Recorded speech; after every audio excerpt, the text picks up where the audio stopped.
ముందుగా అందరికీ ఉగాది శుభాకాంక్షలు చెప్తూ ఇక మనం వీడియోలోకి వెళ్ళిపోవడం. ఈరోజు నేను చెప్పబోయే వీడియో దేని గురించి అంటే శంబాలా అనే నగరం గురించి. ఈ నగరం గురించి చాలామందికి తెలిసి ఉంటుంది. ఈ నగరాన్ని శంబాలా అని లేదా శాంబాలా అని కూడా పిలుస్తారు. ఇది అందరు చెప్పినట్లు ఇది హిమాలయాల్లో ఎక్కడో ఉందని చెప్తారు అందరూ. ఈ శంబాలాకి ఇంకొక పేరుంది, దాన్ని ద హిడెన్ సిటీ అని కూడా పేరుంది.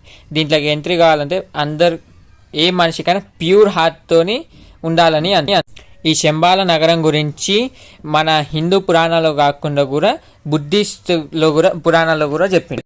ఈ శంబాలా నగరం గురించి మన పురాణాలైన విష్ణు పురాణంలో ఏం చెప్పిందంటే, మన ఈ కలియుగంలో మొత్తం పాపాలన్నీ పెరిగిపోయినప్పుడు విష్ణువు భగవానుడు తన పడో అవతారమైన కల్కి అవతారంతో ఈ శంబాలాలు జన్మించి కలియుగంని అంతం చేసి మళ్ళీ మొదటి యుగమైన కృతయుగం లేదా సత్యయుగంని మళ్ళీ ప్రారంభిస్తారని చెప్పింది.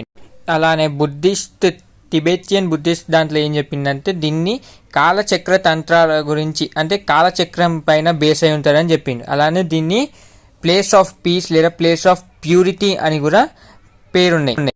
అలానే ఇంకేమంటారంటే, ఈ శంబాలా అనే నగరం మన డైమెన్షన్ కాకుండా ఇంకో డైమెన్షన్లో ఆ డైమెన్షన్లో ఈ సిటీని ఒక చింతామణి అనే మణి కాపాడుతుందని చెప్పింది.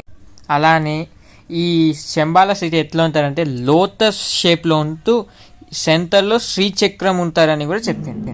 అలానే సాంస్క్రిట్లో శంబాలా అనే పేరుకి అర్థం ఏంటంటే ప్లేస్ ఆఫ్ పీస్ అని అర్థం. ఈ వీడియోకి ఇంతే ఫ్రెండ్స్. ఈ వీడియో నచ్చితే లైక్, షేర్, సబ్స్క్రైబ్ చేసి పక్కన బెల్ ఐకాన్ క్లిక్ చేయండి.